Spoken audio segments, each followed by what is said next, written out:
Neste momento, vamos abordar uma temática que, de certa maneira, permeia a existência de todas as pessoas, mesmo quando não nos damos conta disso. O impulso, e especialmente a influência que o impulso e a erotismo exercem no âmbito do nosso subconsciente. Você já refletiu sobre o grau em que seu impulso molda suas opções, seus vínculos, suas determinações, inclusive sua maneira de se perceber e perceber outras pessoas? Será que aquilo que denominamos de afeto, de ardor, de magnetismo é meramente uma questão orgânica? Ou será que há algo mais profundo ocorrendo dentro da psique? Carl Jung, uma das figuras mais proeminentes da psicologia analítica, concebia que a erotismo não era somente uma função corporal. Ela representa, sobretudo, algo simbólico, uma linguagem do subconsciente, uma força arquetípica que porta significados, feridas, imaginações e que configura nossa forma de existir, de sentir afeto, de procurar propósito na existência. E é sobre essa questão que vamos discutir aqui neste momento. Porém, calma, este vídeo não é sobre erotismo da forma que comumente se discute por aí. Não é sobre o que é adequado ou inadequado, belo ou desagradável. Aqui vamos examinar a erotismo como uma energia mental, algo que, quando bem entendido, pode se converter em criatividade, autonomia, consciência e até mesmo espiritualidade. Então já deixe sua aprovação, que isso auxilia muito o canal a atingir mais pessoas que gostam de refletir além do convencional. E se cadastre se você ainda não for cadastrado.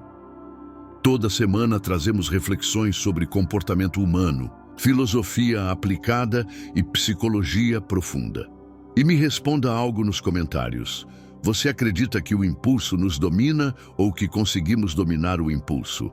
Tenho muita curiosidade de saber como você enxerga isso. Comente ali abaixo que vou ler tudo. Se essa mensagem falou com você, clique agora no link da descrição e transforme sua maneira de enxergar os relacionamentos. Quando falamos em erotismo, a maior parte das pessoas pensa imediatamente em algo corporal, instintivo, conectado ao prazer ou à procriação. Mas para Jung, o erotismo vai muito além disso. Ele representa uma força que surge no corpo, sim, mas que adquire um significado muito mais profundo quando examinamos através da perspectiva do subconsciente.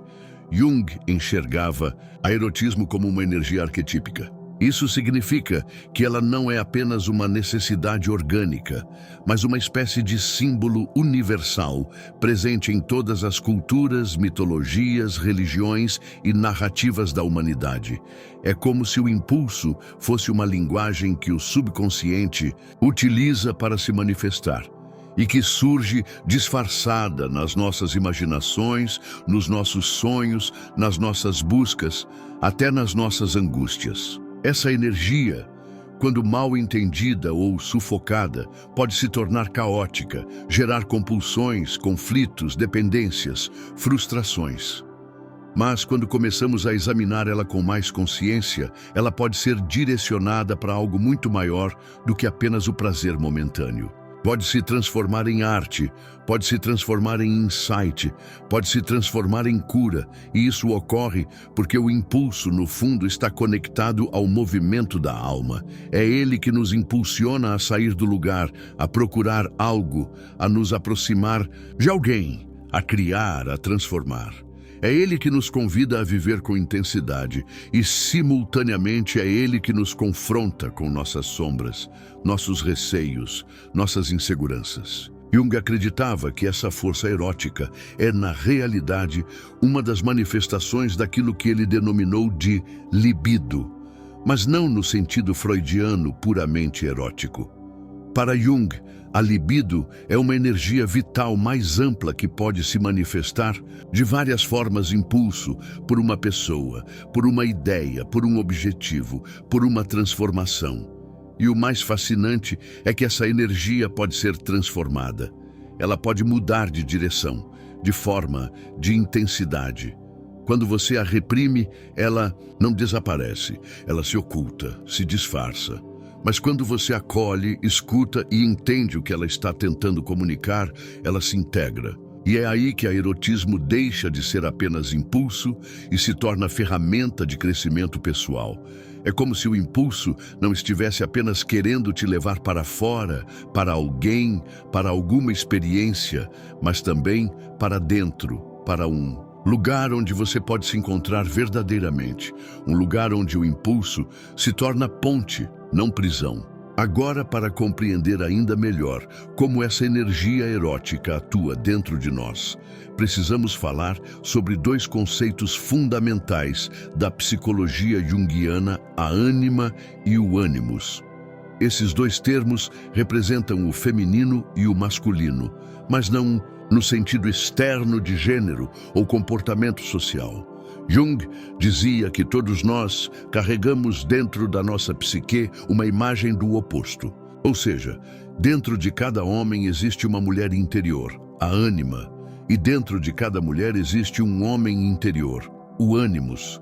Essas imagens não são simples personagens, elas são arquétipos, formas simbólicas que influenciam profundamente o jeito que nos relacionamos com o outro e conosco mesmos. São projeções do subconsciente que moldam nossos sentimentos, nossas idealizações, nossos julgamentos e até nossas escolhas amorosas.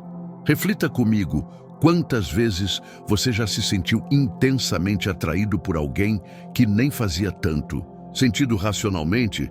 Ou quantas vezes você idealizou alguém de um jeito quase mágico, colocando nessa pessoa todas as qualidades que você desejava, como se ela fosse a metade que faltava? Muitas vezes o que está acontecendo aí é uma projeção da sua ânima ou do seu ânimos.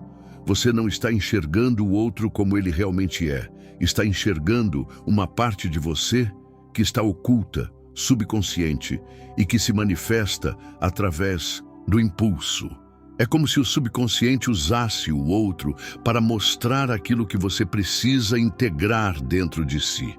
Por isso Jung dizia que o amor muitas vezes é uma espécie de encontro com o subconsciente e que se não reconhecemos isso, acabamos vivendo relações confusas, idealizadas demais ou até destrutivas. Porque no fundo estamos tentando encontrar fora algo que na verdade está faltando dentro. A ânima no homem representa o contato com o mundo emocional, com a sensibilidade, com a intuição, com a receptividade. Quando ela está integrada, o homem consegue acessar essas qualidades sem receio, sem vergonha. Mas quando ela está reprimida ou distorcida, ela aparece em forma de projeções, como a mulher idealizada, a musa inalcançável, ou até a femme fatale que seduz e depois destrói. Já o ânimos na mulher é a imagem do masculino interior. Ele representa a razão, a ação, a firmeza, a direção. Quando está bem integrado, ele traz força, estrutura, foco.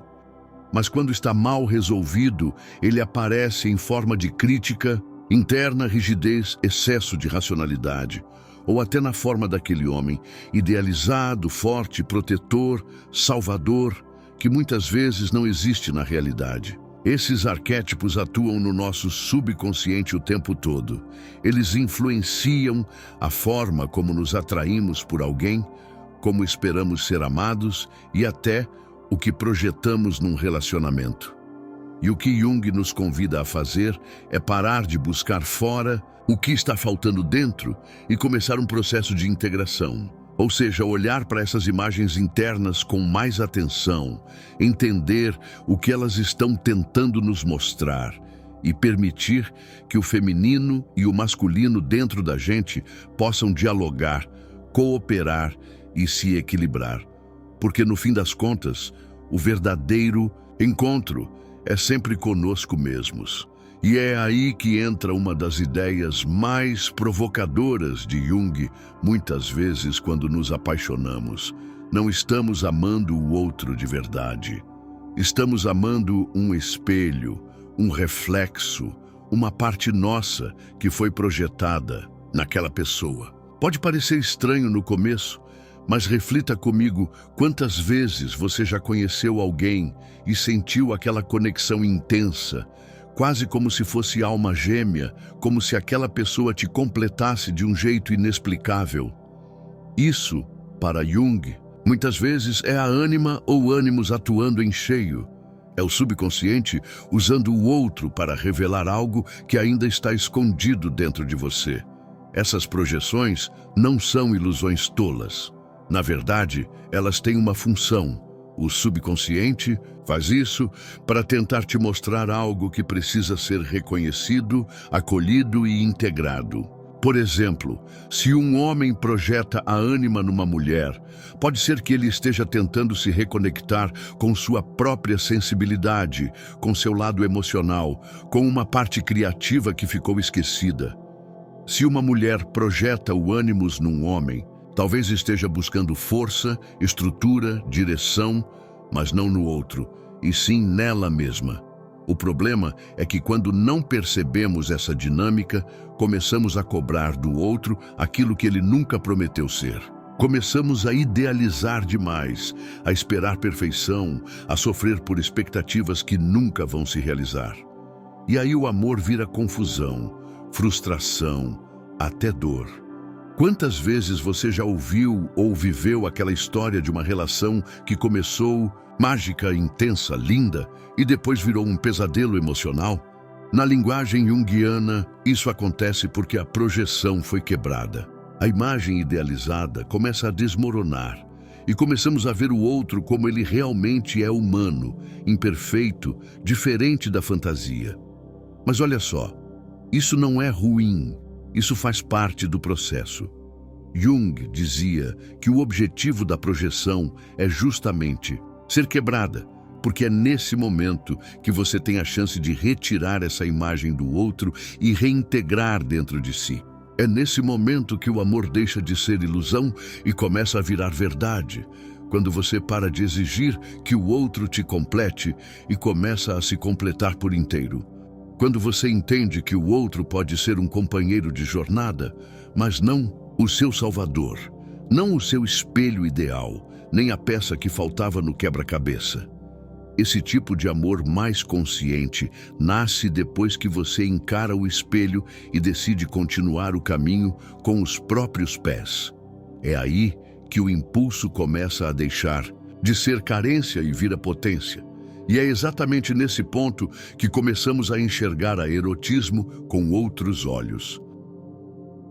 Para Jung, o erotismo não é só uma experiência do corpo, ele é um portal para algo maior. Algo que, se tivermos coragem de atravessar, pode nos levar a um nível de consciência muito mais profundo. Ele chamava isso de individuação, o processo de se tornar quem você realmente é, integrando todas as partes da sua psique, inclusive aquelas que você esconde, rejeita ou projeta nos outros. A energia erótica, quando não é reprimida nem vivida de forma subconsciente, se transforma. Ela vira combustível, ela vira vontade de criar, de buscar sentido, de transformar sua dor em arte, seu vazio em conexão, sua confusão em clareza. É por isso que em muitas tradições antigas, o erotismo era visto como algo sagrado, não porque era puro no sentido moral, mas porque era uma força poderosa ligada à vida, à criação, à transcendência. Jung resgatava essa visão mais simbólica da erotismo. Ele entendia que quando nos conectamos com esse impulso de forma consciente, ele pode nos conduzir para um tipo de despertar. Não é à toa que ele falava do arquétipo do herói erótico. E esse herói não é o conquistador nem o sedutor. É aquele que atravessa o próprio impulso, enfrenta suas sombras, reconhece suas projeções e volta para si mesmo mais inteiro. É quem não foge do fogo, mas aprende a caminhar dentro dele sem se queimar. Claro, isso não é simples. Vivemos numa cultura que ou exagera demais o erotismo, ou tenta esconder, controlar, reprimir. Ou ele é tratado como mercadoria, como prazer vazio ou como tabu.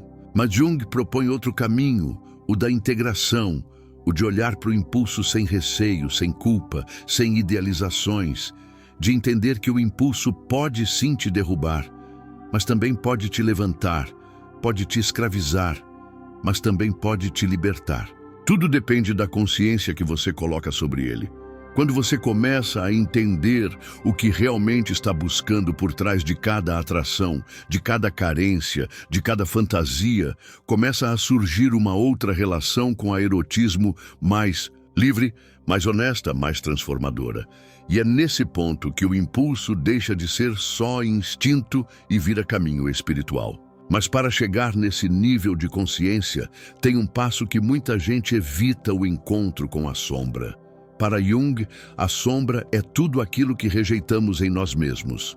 Tudo o que foi reprimido, escondido, negado, seja porque a sociedade não aceitava, porque a família condenava, ou porque nós mesmos não conseguimos lidar. E a erotismo costuma ser uma das partes mais escondidas nessa sombra. Desde cedo, muita gente aprende que sentir impulso é feio, que não pode, que é pecado, que é perigoso. Então o que acontece? Empurramos esses sentimentos para debaixo do tapete do subconsciente, mas eles não somem. Eles voltam em forma de culpa, de vergonha, de receio, de relações conturbadas, de comportamentos que nem entendemos de onde vêm. Jung dizia que o que você nega te domina e o que você aceita te transforma. Então, quando começamos a olhar para a própria sombra erótica, para tudo aquilo que foi escondido, sufocado ou distorcido, começamos aos poucos a retomar o controle da própria energia. Não é um processo fácil, é desconfortável sim, às vezes até doloroso, mas é profundamente libertador. E aqui não se trata de viver tudo que der vontade ou fazer o que quiser sem filtro. Não é sobre se entregar ao impulso, mas sobre escutar o que esse impulso está querendo dizer. Porque o impulso também fala, ele revela, ele aponta para algo que está pedindo atenção, muitas vezes algo que você nem sabia que existia em você. É nesse mergulho no subconsciente que começamos a perceber que os impulsos mais intensos, os mais conflitantes, os mais proibidos até, podem carregar mensagens importantes sobre nossas feridas, nossos limites, nossas necessidades emocionais mais profundas. E quando encaramos essa parte da psique de frente, começamos a ganhar um novo tipo de liberdade. Não a liberdade de fazer tudo, mas a liberdade de não ser mais escravo de nada. A liberdade de fazer escolhas conscientes, de se relacionar com mais verdade, de sair de padrões repetitivos que muitas vezes nem sabíamos que estávamos presos. A sombra não é seu inimigo, ela é um portal de autoconhecimento. E quando você inclui a erotismo nesse processo, descobre uma força incrível, escondida bem ali onde antes só havia receio ou vergonha. É como acender uma luz num quarto que ficou trancado por anos. No começo assusta, mas depois você vê que ali também tem partes de você que estavam esperando ser vistas e amadas. Dentro do universo simbólico da psique, Jung observou que o feminino carrega uma dualidade poderosa. De um lado, a figura da mãe sagrada, a mãe acolhedora, protetora, que cuida, nutre, dá segurança emocional. Do outro, a tentadora, a mulher sedutora, instintiva, livre, que desperta o impulso, o risco, a transformação. Esses dois arquétipos existem desde os tempos mais antigos. Estão nos mitos, nas religiões, nos contos de fada, e sem que percebamos, também estão presentes no nosso subconsciente, moldando nossas relações, nossos impulsos e até nossas crises afetivas. A Mãe Sagrada representa o amor incondicional, a entrega, o conforto, a base emocional. Ela é a mulher que cuida, que escuta, que sustenta. Mas quando esse arquétipo fica dominante demais ou desequilibrado, ele pode se transformar em dependência, em excesso de proteção, em apagamento da própria individualidade para atender o outro. Já a tentadora carrega a energia da paixão, do movimento, da força criativa. Ela é instintiva, magnética, provocadora. Ela representa o poder de despertar, mas também o receio da perda de controle. E é por isso que, historicamente, esse arquétipo foi tão demonizado, porque ele mexe com aquilo que é mais reprimido, o impulso de liberdade, de intensidade, de romper com o que é seguro. Jung observava que essas duas figuras vivem dentro de todos nós, e não importa o gênero. No homem, muitas vezes, elas aparecem como projeções. Ele busca uma mulher que seja mãe e amante ao mesmo tempo, e se frustra quando descobre que ninguém pode cumprir esse papel dividido. Na mulher, essas imagens internas podem gerar conflito: ser doce ou ser ousada, ser cuidadora ou ser livre, ser aceita ou ser desejada. O ponto é que essas duas forças não são opostas, elas são complementares.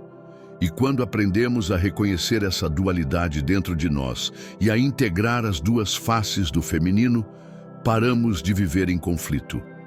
A mulher que aceita sua tentadora interior não precisa mais esconder sua potência criativa nem sua sensualidade. O homem que reconhece sua projeção da mãe sagrada entende que não precisa buscar colo eterno numa parceira. Ele pode aprender a se cuidar também. Esses arquétipos estão profundamente ligados à forma como amamos, desejamos, rejeitamos, idealizamos. E quando eles atuam no subconsciente, podem sabotar nossos relacionamentos ou limitar nosso crescimento pessoal. Mas quando os trazemos para a consciência, começamos a enxergar com mais clareza o que realmente buscamos nas relações e o que precisamos encontrar primeiro dentro de nós. No fim, essa dança entre a nutrição e a sedução, entre o cuidado e a liberdade, é o que torna o feminino tão profundo e tão transformador. Até aqui já entendemos que o impulso não é um simples instinto, nem algo que deve ser ignorado ou reprimido. Ele é uma linguagem do subconsciente, um movimento interno que pode servir como bússola para quem busca crescer de verdade. E é aí que surge uma figura simbólica muito forte na obra de Jung, o herói erótico. Mas calma, não confunda com aquele estereótipo do garanhão ou da mulher fatal que a sociedade costuma exaltar. O herói erótico que Jung propõe não é alguém que conquista corpos, é alguém que conquista a si mesmo. É aquele que atravessa as próprias paixões, que enfrenta seus impulsos mais profundos e confusos e, em vez de se perder neles, se encontra. Esse herói não nega o impulso, ele mergulha nele, mas com consciência. Ele reconhece que o impulso pode ser uma armadilha, mas também pode ser um mestre, porque o impulso revela onde estão nossas feridas, nossas carências, nossos anseios mais ocultos. E ao encarar isso de frente, o herói começa a se libertar, não porque deixou de desejar, mas porque passou a entender o que está por trás do impulso. Sabe aquela sensação de ficar preso num ciclo de relações parecidas ou de repetir os mesmos erros emocionais? Jung diria que aí está o chamado da jornada do herói, porque esses padrões se repetem até que aprendamos com eles, até que paremos de buscar fora aquilo que precisamos despertar por dentro. O herói erótico aprende a usar essa energia como impulso criativo, como força de cura, como poder de transformação. Ele entende que o impulso não precisa ser negado, ele precisa ser elevado, sublimado. E aqui sublimar não é reprimir nem espiritualizar tudo de forma artificial.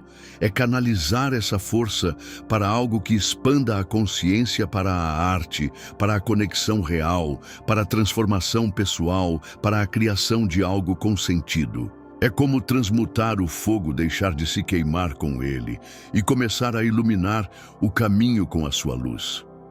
E olha que interessante, essa jornada do herói é individual, mas também tem reflexos coletivos, porque quanto mais nos conhecemos, mais nos relacionamos de forma verdadeira. E quanto mais conscientes somos do nosso impulso, menos manipulamos, ferimos ou dependemos dos outros para nos sentir inteiros. Então, no fim das contas, o herói erótico não é aquele que vence o impulso, mas aquele que o atravessa e volta com sabedoria. Depois de toda essa jornada de encarar as projeções, integrar os arquétipos, atravessar a sombra e despertar o herói interior, começamos a perceber que a erotismo nunca foi apenas sobre prazer, nem só sobre corpo. Ela é, na verdade, uma ponte. Uma ponte entre o instinto e o espírito, entre aquilo que nos impulsiona e aquilo que nos transforma. Para Jung, o impulso erótico é uma das formas mais poderosas da energia psíquica, mas ela não precisa ficar presa só ao plano físico.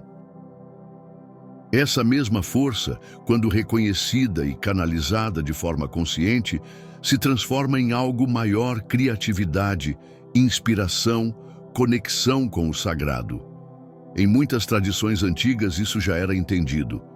Erotismo era ritual, era meditação, era símbolo de união com algo que vai além do ego. Não se tratava apenas de duas pessoas se encontrando, mas de duas almas se reconhecendo, espelhando uma a outra, abrindo caminhos para a transformação mútua.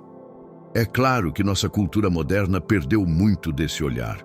Hoje o erotismo muitas vezes é tratado como um produto, uma performance, uma distração, mas o subconsciente não se esqueceu do seu significado mais profundo. E quando nos abrimos para olhar o impulso com mais presença e menos julgamento, começamos a perceber que ele está apontando para algo lá dentro, um chamado de expansão. Não é sobre negar o corpo, é sobre atravessar o corpo até encontrar a alma. É sobre deixar o instinto te ensinar, mas não te dominar. É sobre se permitir sentir e ao mesmo tempo aprender a transformar o sentir em sabedoria. E olha que curioso, quando vivemos a erotismo de forma consciente, não só os relacionamentos melhoram, a vida inteira muda, porque você começa a caminhar com mais presença, mais inteireza, mais verdade. Você deixa de correr atrás de preenchimentos externos e começa a criar de dentro para fora. Jung dizia que o ser humano se realiza quando consegue unir os opostos dentro de si. E a erotismo é um dos caminhos mais diretos para isso, porque ela te obriga a lidar com o impulso e o receio, com o prazer e a dor, com o instinto e a espiritualidade. É um convite para crescer, para despertar, para se tornar mais humano e mais inteiro. No fim das contas, o impulso é só o começo. O que você faz com ele é o que define quem você está se tornando. Pare de insistir onde você só se machuca. Comece hoje sua mudança, o link está aí na descrição. Vai lá e cuide de você!